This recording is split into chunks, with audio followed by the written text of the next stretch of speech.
FY BCom semester 1 subject economics. આજનો આપણો વિષય છે પરિવર્તનશીલ સાધન પ્રમાણનો નિયમ અથવા તો પરિવર્તનશીલ સાધન પ્રમાણનો સિદ્ધાંત। તમે એને સિદ્ધાંત પણ કહી શકો અને નિયમ પણ કહી શકો। પરિવર્તનશીલ સાધન પ્રમાણના નિયમને ઘટતી પેદાશના નિયમ તરીકે પણ ઓળખવામાં આવે છે।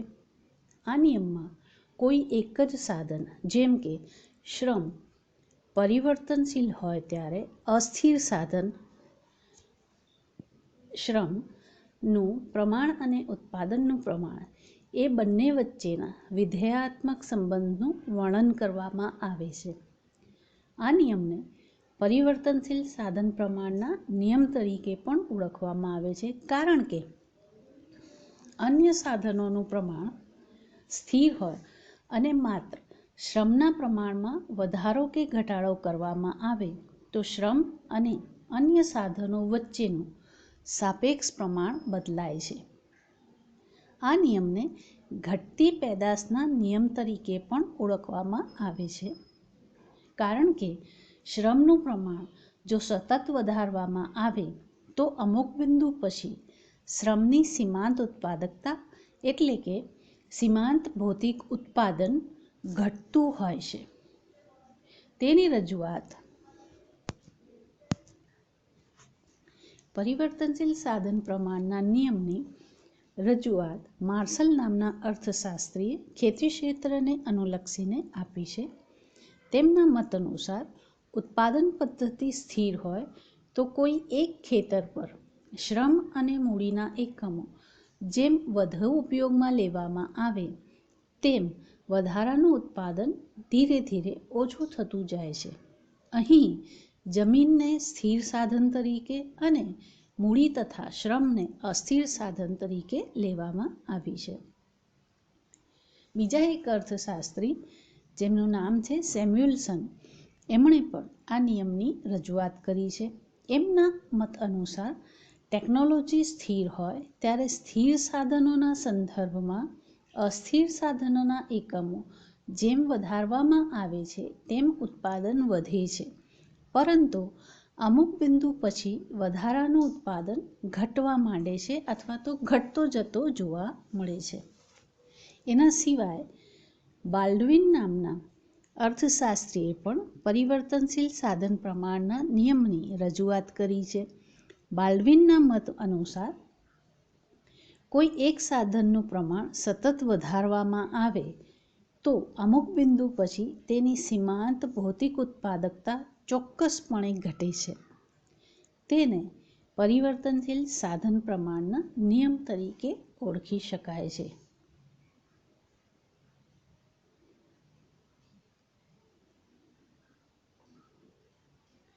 સીમાંત ઉત્પાદન કોને કહેવાય એ તમને થોડું બતાવી દઉં, કેમ કે દરેક નિયમમાં સીમાંત ઉત્પાદકતા અથવા તો સીમાંત ઉત્પાદનને ધ્યાનમાં લેવામાં આવ્યું છે।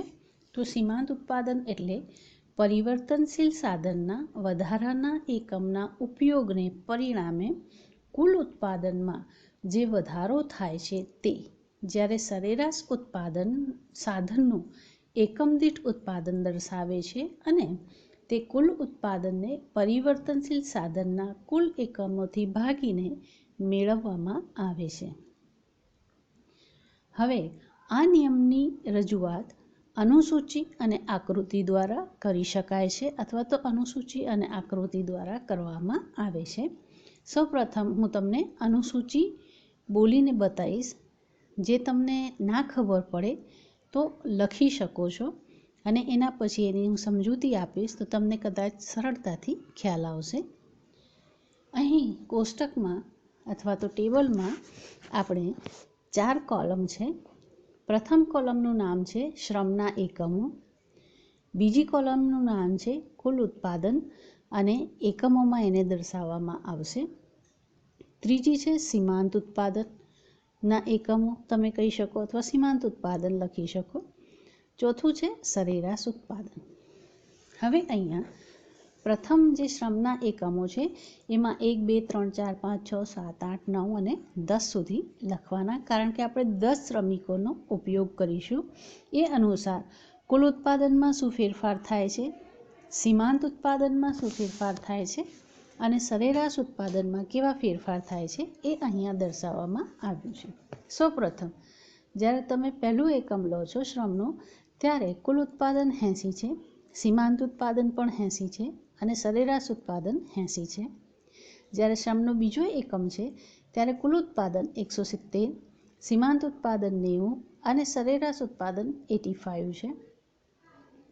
ત્રીજા એકમે કુલ ઉત્પાદન 270, સીમાંત ઉત્પાદન 100 અને સરેરાશ ઉત્પાદન 90 જોવા મળે છે. જ્યારે ચોથા એકમે 368 કુલ ઉત્પાદન છે, 98 સીમાંત ઉત્પાદન છે અને 92 એ સરેરાશ ઉત્પાદન છે. પાંચમા એકમે એટલે 5th પોઈન્ટ પર કુલ ઉત્પાદન છે 430, સીમાંત ઉત્પાદન 62 છે, સરેરાશ ઉત્પાદન 68 છે. છઠ્ઠા એકમે કુલ ઉત્પાદન 480, સીમાંત ઉત્પાદન 50, સરેરાશ ઉત્પાદન 80 છે. સાતમા એકમે કુલ ઉત્પાદન 504 એટલે કે 504, સીમાંત ઉત્પાદન 24 અને સરેરાશ ઉત્પાદન 72 છે. આઠમા એકમે કુલ ઉત્પાદન 504, સેમ સાતમા એકમ જેટલું, સીમાંત ઉત્પાદન 0 અને સરેરાશ ઉત્પાદન 63 છે. નવમા એકમે કુલ ઉત્પાદન 495, સીમાંત ઉત્પાદન -9 અને સરેરાશ ઉત્પાદન 55 છે. કુલ ઉત્પાદન 470 10મા પોઈન્ટે, સીમાંત ઉત્પાદન -25 અને સરેરાશ ઉત્પાદન 47 છે. અહીંયા તમે જે અનુસૂચિ લખી આપણે, એ અનુસૂચિમાં તમે જોશો તો જેમ જેમ શ્રમના એકમોમાં વધારો કરવામાં આવે છે, એટલે કે વધારે ને વધારે શ્રમિકોને આપણે ઉત્પાદન ક્ષેત્રે લેવામાં આવે છે, તો કુલ ઉત્પાદન તમને વધતું જતું જોવા મળશે. સાતમા એકમ સુધી આપણું કુલ ઉત્પાદન વધતો જતો જોવા મળે છે, પણ એને વધવાનો દર ઓછો જોવા મળશે. પછી આઠમા એકમે કુલ ઉત્પાદન આપણું સ્થિર થઈ જાય છે, એટલે કે સાતમા એકમે જેટલું ઉત્પાદન છે એટલું જ ઉત્પાદન આઠમા એકમે પણ જોવા મળશે. અને એના પછી તમે જોશો તો વધારાના શ્રમિકો રોકવામાં આવે છે, તો કુલ ઉત્પાદનમાં ઘટાડો થાય છે. એ જ અનુસાર સીમાંત ઉત્પાદનમાં તમે જોશો તો શરૂઆતમાં સીમાંત ઉત્પાદન વધે છે, પણ વધવાનો દર માત્ર ત્રીજા એકમ સુધી છે. ચોથા એકમથી તમે જોશો તો સાતમા એકમ સુધી એ ઘટતો જતો જોવા મળે છે. આઠમા એકમે સીમાંત ઉત્પાદન 0 બને છે અને નવમા એકમથી એ ઋણ એટલે કે નેગેટિવ બને છે. જ્યારે સરેરાશ ઉત્પાદનમાં તમે જોશો તો શરૂઆતમાં એ વધે છે, પછી ઘટે છે, એટલે કે સરેરાશ ઉત્પાદનમાં વધારો અને ઘટાડો જોવા મળે છે. કુલ ઉત્પાદનમાં વધારો થાય છે, સ્થિર થાય છે અને ઘટે છે. સીમાંત ઉત્પાદન વધે છે, ઘટે છે, શૂન્ય થાય છે અને ઋણ બને છે. હવે આ જે કોષ્ટક મેં બતાવ્યું એની હું સમજૂતી આપીશ કે જેના આધારે તમને ખ્યાલ આવે. કોઈ એક ખેતરમાં ઘઉંનું ઉત્પાદન વધારવા માટે શ્રમના વધુ એકમો કામે લગાડવામાં આવે છે, જે અનુસાર ઉપરની અનુસૂચિ તૈયાર થાય છે. આ અનુસૂચિ અનુસાર શ્રમના જેમ વધુ એકમો ઉપયોગમાં લેવામાં આવે છે, તેમ કુલ ઉત્પાદન વધે છે. શ્રમના આઠમા એકમે કુલ ઉત્પાદન 504 ક્વિન્ટલ જેટલું, એટલે કે સૌથી વધુ જોવા મળે છે. શ્રમના આઠમા એકમ પછી કુલ ઉત્પાદન ઘટે છે, કારણ કે શ્રમના આઠમા એકમ સુધી સીમાંત ઉત્પાદન હકારાત્મક છે અને આઠમા એકમે 0 છે અને આઠમા એકમ પછી નકારાત્મક બને છે. કુલ ઉત્પાદન શ્રમના આઠમા એકમ સુધી વધે છે, પણ એક સરખા દરે નહીં. શ્રમના ત્રીજા એકમ સુધી કુલ ઉત્પાદન વધતા દરે વધે છે, કારણ કે શ્રમના ત્રીજા એકમ સુધી સીમાંત ઉત્પાદન વધતું જતું જોવા મળે છે, જે તમે ઉપરની અનુસૂચિમાં જોઈ શકો છો. 80, 90 અને 100 થાય છે. શ્રમના ત્રીજા એકમ પછી કુલ ઉત્પાદન ઘટતા દરે વધે છે, એટલે કે ઘટતા દરે વધે છે ખરો, પણ ઘટતા દરે વધે છે, કારણ કે શ્રમના ત્રીજા એકમ પછી સીમાંત ઉત્પાદન ઘટી રહ્યું છે. તમે જોઈ શકો છો, તમે જે અનુસૂચિ મેં ઉપર બતાવી એમાં તમે જોશો તો ચોથા એકમ પછી સીમાંત ઉત્પાદન ઘટતું જોવા મળશે, જે 98, 62, 50, 24 અને 0 જોવા મળે છે.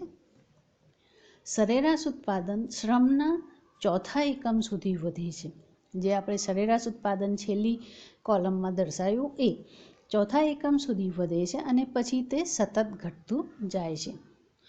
આમ કુલ ઉત્પાદન, સીમાંત ઉત્પાદન અને સરેરાશ ઉત્પાદન શરૂઆતમાં ત્રણે વધે છે અને અમુક બિંદુ પછી એ ઘટે છે. તેમની મહત્તમ સપાટી શ્રમના વપરાશની જુદી જુદી સપાટીએ છે. કુલ ઉત્પાદન શ્રમના 8મા એકમે મહત્તમ છે. સીમાંત ઉત્પાદન શ્રમના ત્રીજા એકમે મહત્તમ છે અને સરેરાશ ઉત્પાદન શ્રમના ચોથા એકમે મહત્તમ જોવા મળે છે. હવે આ જે પરિસ્થિતિ છે અથવા તો જે આપણે અનુસૂચિ દોરી છે એ અનુસાર પરિવર્તનશીલ સાધન પ્રમાણના સિદ્ધાંતની રજૂઆત આકૃતિમાં કરવામાં આવશે, અથવા તો આકૃતિ દ્વારા પણ એની રજૂઆત કરી શકાય છે. તમારી પાસે જે બુક હશે, આઈ થિંક એમાં ત્રણેય રેખાઓ એક જ ગ્રાફમાં દોરવામાં આવી છે.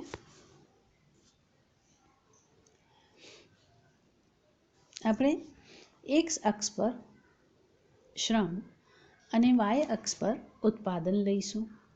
સૌપ્રથમ આપણે કુલ ઉત્પાદનની રેખા, જેને ટીપી નામ આપવામાં આવ્યું છે અથવા ટીપી નામ આપવામાં આવે છે. ટીપી એટલે કે ટોટલ પ્રોડક્શન થાય. ટોટલ પ્રોડક્શન એટલે ગુજરાતીમાં કુલ ઉત્પાદન થાય. એટલે કુલ ઉત્પાદનની રેખા દોરવાની, જે 0થી આપણે જ્યાં આલેખની શરૂઆત કરીએ છીએ ત્યાં 0 મૂકીએ છીએ. એ 0થી એની શરૂઆત થશે. એ ઉપરની તરફ વધીને પછી થોડું નીચે ઘટાડવામાં આવશે. એ જ રીતે સરેરાશ ઉત્પાદન અને સીમાંત ઉત્પાદનની રેખા દોરવાની છે. સરેરાશ ઉત્પાદનની રેખા પણ 0થી જ શરૂ કરવાની એના એ જ ગ્રાફમાં, અને એ પહેલાં શરૂઆતમાં ઉપર જશે પછી નીચે જશે, પણ એને એક્સ અક્ષ સુધી ટચ કરવાની નહીં. એવી રીતની રેખા આવશે, જેને આપણે સરેરાશ ઉત્પાદનની રેખા, એને શોર્ટમાં એપી તરીકે આપણે લખીશું અથવા દર્શાવી શકાય. એપી એટલે કે એવરેજ પ્રોડક્શન. સરેરાશને ઇંગ્લિશમાં એવરેજ કહેવાય, પ્રોડક્શન એટલે કે ઉત્પાદન. એ જ રીતે ગ્રાફમાં ત્રીજી રેખા તમારે દોરવાની, જે આવશે સીમાંત ઉત્પાદનની રેખા. સીમાંત ઉત્પાદનની રેખા શરૂઆતમાં જ્યારે 0થી આપણે શરૂ કરીએ તો એ સરેરાશ ઉત્પાદનની રેખા કરતાં ઉપર આવશે. પછી એક બિંદુએ, કોઈ પણ એક બિંદુએ એ સરેરાશ ઉત્પાદનને કાપીને પછી એને ઢળતી એટલે કે નીચેની તરફ જતી રેખા જોવા મળશે, જે એક અક્ષને કાપીને એનાથી પણ નીચે જશે, જેને આપણે સીમાંત ઉત્પાદનની રેખા કહીશું. સીમાંત ઉત્પાદનને ઇંગ્લિશમાં માર્જિનલ પ્રોડક્શન કહેવામાં આવે છે, એટલા માટે એ રેખાનું નામ આવશે શોર્ટમાં એમપી. એટલે ટીપી એટલે કે કુલ ઉત્પાદનની રેખા, એપી એટલે કે સરેરાશ ઉત્પાદનની રેખા, એમપી એટલે સીમાંત ઉત્પાદનની રેખા. પછી એમાં કેટલાક આપણે પોઈન્ટ મૂકવા પડે અથવા તો પોઈન્ટ મૂકવાના છે. આપણી જે સરેરાશ ઉત્પાદનની રેખા છે એના પર એફ બિંદુ મૂકવાનું. સરેરાશ ઉત્પાદનની રેખા છે એના પર એફ બિંદુ આવશે, જ્યાં એ વધે છે બંને રેખાઓ ત્યાં. પછી સીમાંત ઉત્પાદનની રેખા છે એના પર બી, અને એની ઉપર આવેલી કુલ ઉત્પાદનની રેખા, એના પર એ બિંદુ ટચ કરવાનું. એના પછી દૂર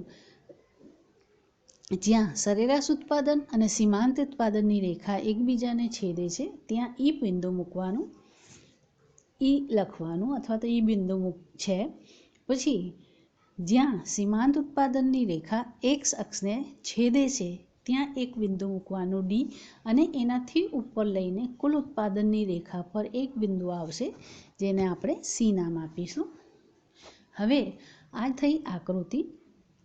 આકૃતિની હું થોડી તમને માહિતી ઓરલી આપી દઉં કે શરૂઆતમાં આપણે જેમ જોયું એમ કે ત્રણેય ઉત્પાદન સરેરાશ ઉત્પાદન, સીમાંત ઉત્પાદન અને કુલ ઉત્પાદન વધે છે, જે તમે જાણી શકો છો એફ, બી અને એ બિંદુ દ્વારા. ત્યાર પછી ઈ બિંદુએ સરેરાશ ઉત્પાદન અને સીમાંત ઉત્પાદન બંને એકબીજાને છેદે છે અથવા તો મહત્તમ સપાટીએ આવે છે.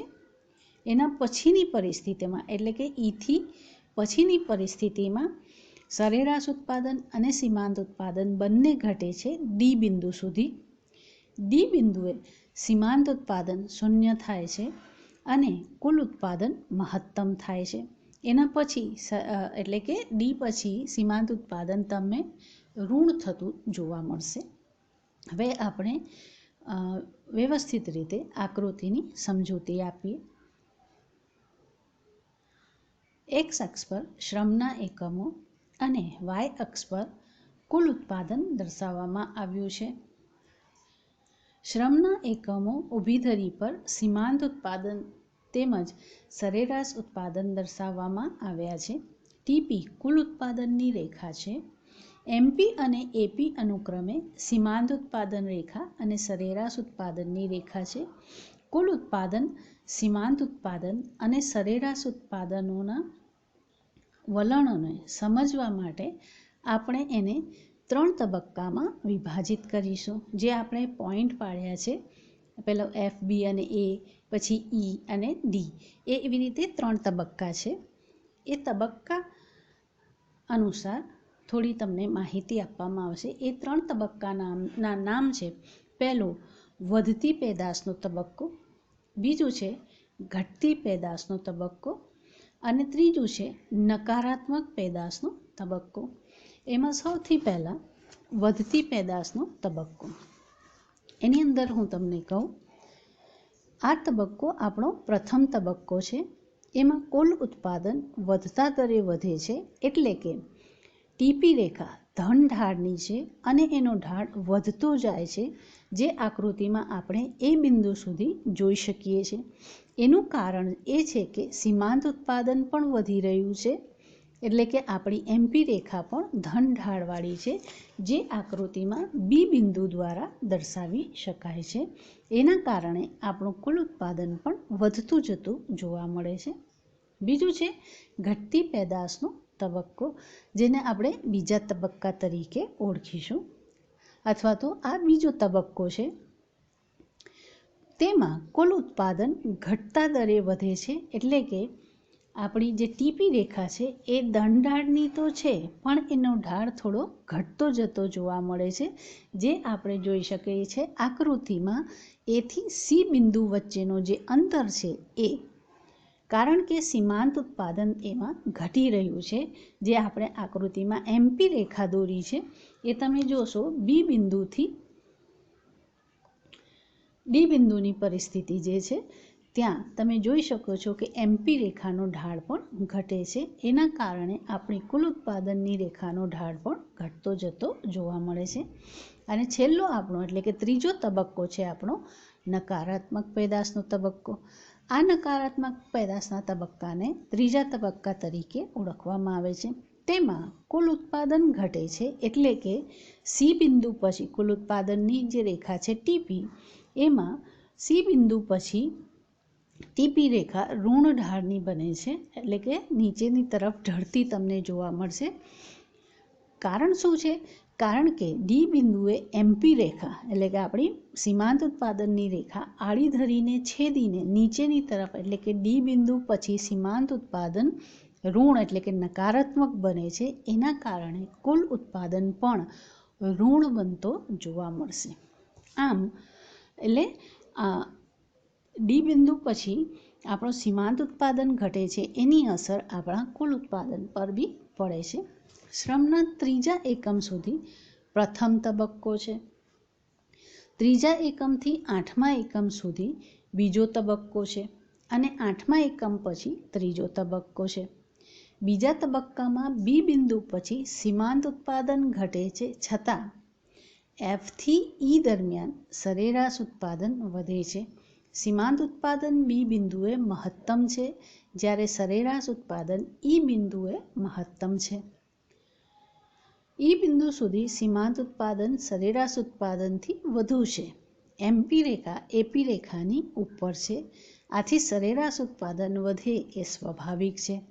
પણ ઈ બિંદુ પછી સીમાંત ઉત્પાદન સરેરાશ ઉત્પાદનથી ઓછું છે. એમપી રેખા એપી રેખાથી નીચેની તરફ આવેલી છે, આથી સરેરાશ ઉત્પાદન હવે ઘટે છે. આ નિયમની સમજૂતી આપણે આપવાની છે, તો હું સૌપ્રથમ નિયમની સમજૂતી આપીશ.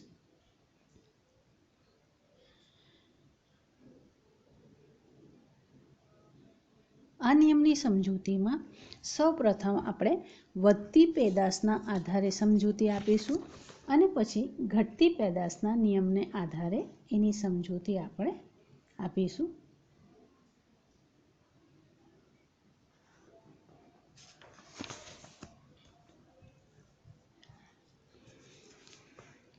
વધતી પેદાશના કારણે નિયમને આધારે નિયમની સમજૂતી. વધતી પેદાશના કારણે બે કારણો આપી શકાય છે. પહેલું કારણ છે સ્થિર સાધનની સરખામણીમાં અસ્થિર સાધનનું પ્રમાણ શરૂઆતમાં ખૂબ જ ઓછું છે, એટલે સ્થિર સાધનોનો સંપૂર્ણ ઉપયોગ થતો નથી.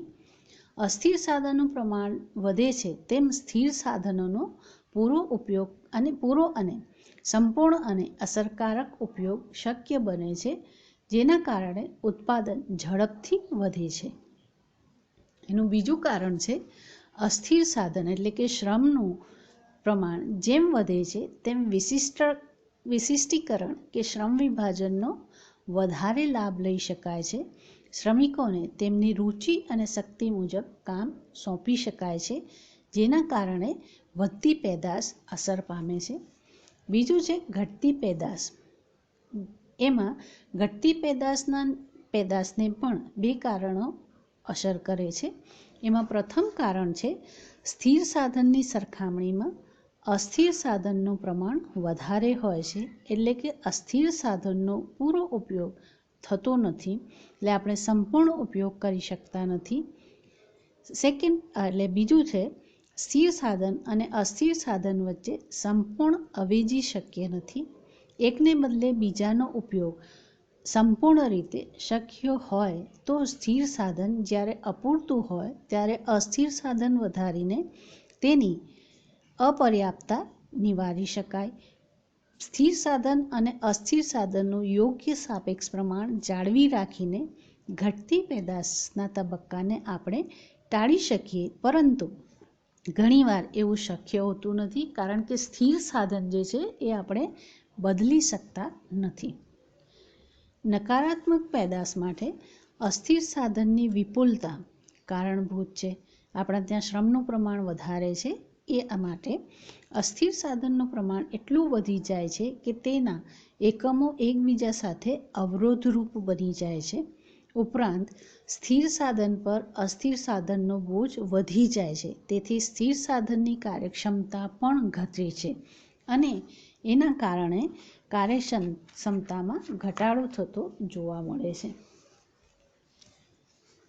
પરિવર્તનશીલ સાધન પ્રમાણની કેટલીક ધારણાઓ પણ છે, એ ધારણાઓ હું તમને કહી દઉં. ધારણાઓ એમાં પહેલી છે ટેકનોલોજીને સ્થિર ધારવામાં આવે છે. કારણ શું છે કે જો ટેકનોલોજીમાં સુધારણા કરવામાં આવે એટલે કે પરિવર્તન કરવામાં આવે તો સીમાંત અને સરેરાશ ઉત્પાદન ઘટવાને બદલે વધી જાય છે. એટલા માટે ટેકનોલોજી સ્થિર ધારવામાં આવી છે. એની બીજી ધારણા છે ઓછામાં ઓછું એક સાધન સ્થિર હોવું આવશ્યક છે. જો એકાદ સાધન સ્થિર હોય તો જ આપણે સાધનોનું સાપેક્ષ પ્રમાણ બદલી શકીએ છીએ. બધા જ સાધનોનું પ્રમાણ એકસાથે વધારવામાં આવે તો સાપેક્ષ પ્રમાણ બદલાશે નહીં.